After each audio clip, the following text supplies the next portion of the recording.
সকালবেলা ঘুম থেকে উঠে আমার টেনশন হয় যে আজকে কি ভাত করব নাকি রুটি করব না অন্য কিছু করব। কারণ হচ্ছে সকালবেলা আমি খাই আর না খাই তাকে কিছু একটা খাইয়ে আমাকে অফিস পাঠাতে হবে। আর হচ্ছে যে আ প্রপার ভাবে যদি সকালের নাস্তাটা করা না হয় আসলে পুরা দিনটাই খারাপ যায়। মানে শরীর একদমই চলে না। আগে আমি অনেক বেশি সকালের নাস্তাটা স্কিপ করতাম। ভাবতাম যে সকালে যদি খাই মোটা হয়ে যাবো।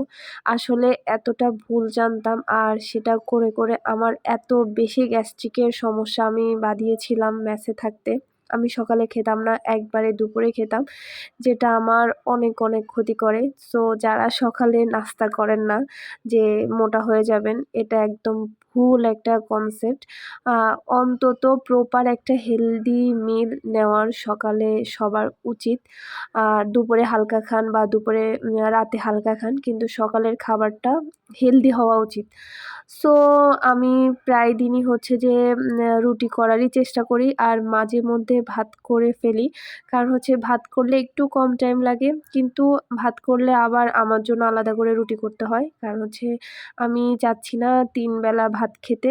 কিন্তু তাও মাঝে মধ্যে হয়ে যায়। তো যাই হোক আজকে সকালে উঠেই রুটি করে ফেললাম। আর রুটি করেছি রাতের জন্য একবারে। আর কালকের জন্য কয়েকটা করে রাখবো। জাস্ট ওগুলা সেঁকে রেখে দিব ফ্রিজে। খাওয়ার সময় আবার হচ্ছে যে তা দিয়ে নিব। তো আমার আজকে রুটি হয়ে গেল হচ্ছে প্রায় ১২-১৩ টার মতো। আমি ২ টো রুটিই খাই। সেটা সকালে কিংবা রাতে।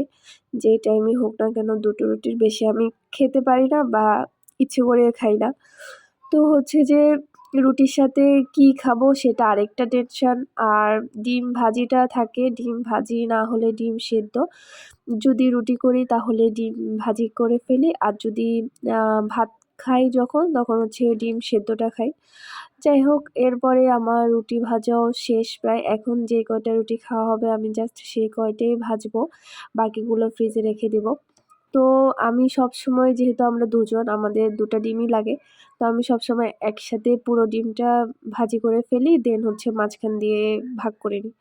যাই হোক আর ডিম ভাজিতে আমার অনেক বেশি পেঁয়াজ, কাঁচামরিচ ভাল লাগে। মানে একটু কাঁচামরিচ, একটু পেঁয়াজ দিলে ডিমটা আমার কাছে মজা লাগে না।